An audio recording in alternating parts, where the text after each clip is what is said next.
Unifil gugur dalam serangan di Lebanon Selatan di tengah perang Iran dengan Amerika Serikat dan Israel yang berkecamuk.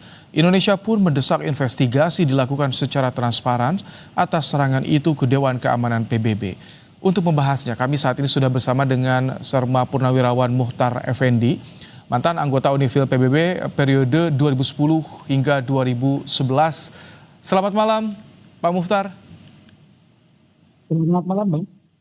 Pak Muhtar, di tahun 2010 hingga 2011, pengalaman Anda, apakah pernah ada juga saat itu ancaman atau tindakan yang berisiko bagi pasukan Unifil? Ancaman itu memang selalu ada. Pun demikian pada saat saya berdinas di sana pada tahun 2010-2011. Pasca kita melakukan transisi atau pergantian pasukan lama Indonesia yang ada di sana dengan waktu itu dengan kontingen yang saya ikut di dalamnya, itu ada peristiwa yang merupakan peristiwa yang lumayan mencekam juga ya. Karena di saat itu pasukan kita atau anggota kita yang ada di perbatasan itu ditembaki langsung oleh Israel. Hanya gara-gara pasukan kita pada saat itu meredam atau mengamankan letupan-letupan yang dilakukan oleh warga masyarakat Lebanon. Nah, cuman sayangnya pada saat itu, apakah karena memang anggota kita yang melakukan pengamanan itu tergopoh-gopoh atau mungkin lupa, sehingga dia dalam melaksanakan atau meredam situasi itu, dia menghadap ke arah Israel. Nah, arah menghadap inilah yang didefinisikan oleh Israel bahwa kontingen dari kita, anggota kita ini membantu atau melindungi masyarakat Lebanon, begitu ya. Nah, intinya begini bahwa posisi menghadap pun kalau di daerah konflik di mana kita bertugas sebagai wasit perang, begitu, penjaga perdamaian, itu harus benar-benar diarahkan atau menghadap ke arah yang netral. Nah, salah satu bukti yang itu tadi saya ceritakan. Oke, kalau misalkan tadi mendapatkan serangan yang bahkan langsung berhadapan, itu kan tanpa diduga-duga atau tanpa diprediksi sebelumnya. Bagaimana sebetulnya perlindungan bagi pasukan Unifil di sana?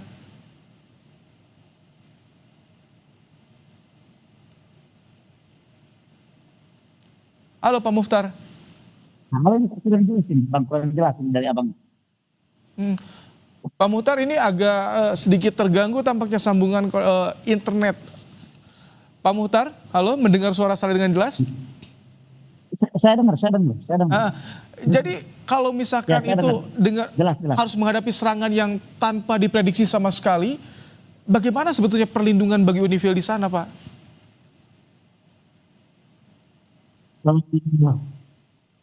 Saya sambung dulu ya cerita yang sedih ya. Iya, silakan. Bahwa serangan seperti itu pun tidak harus atau tidak mesti datang dari arah Israel. Bahkan waktu kita di sana pun kita pernah juga diserang dan dikepung oleh warga Lebanon, oleh pihak Lebanon ya.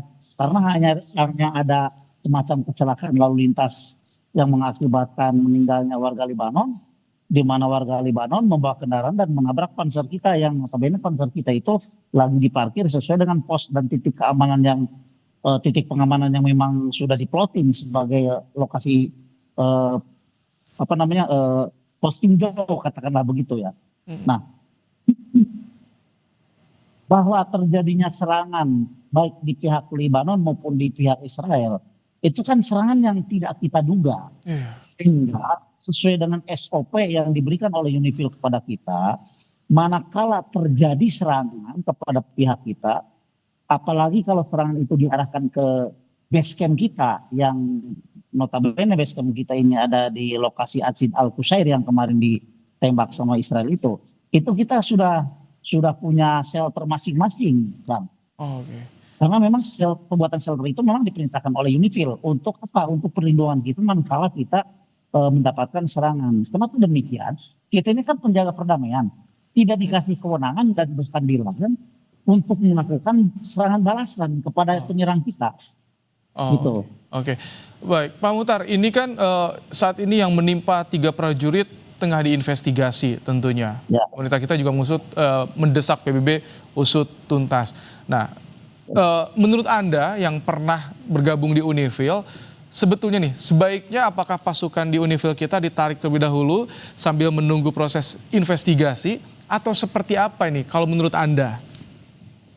Ya, menurut pendapat saya karena memang kita juga pernah merasakan hal yang sama bahwa kita juga hidup di bawah penekanan atau di bawah tekanan situasi yang ada di Lebanon ya.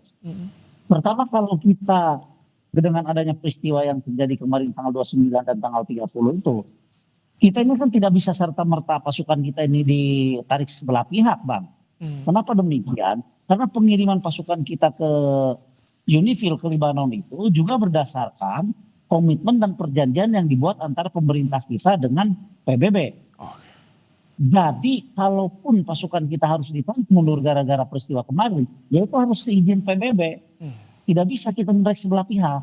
Karena kita datang ke Unifil, datang ke Lebanon itu, kita pun dibiayai oleh PBB berdasarkan perjanjian yang dibuat antara pemerintah kita dengan PBB. Dalam hal ini Unifil. Itu Bang.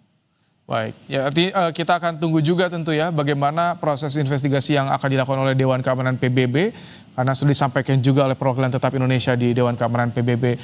Terima kasih Serma Purnawirawan Muhtar Effendi, ex anggota Unifil PBB 2010 hingga 2011 telah bergabung di program Kompas Malam hari ini.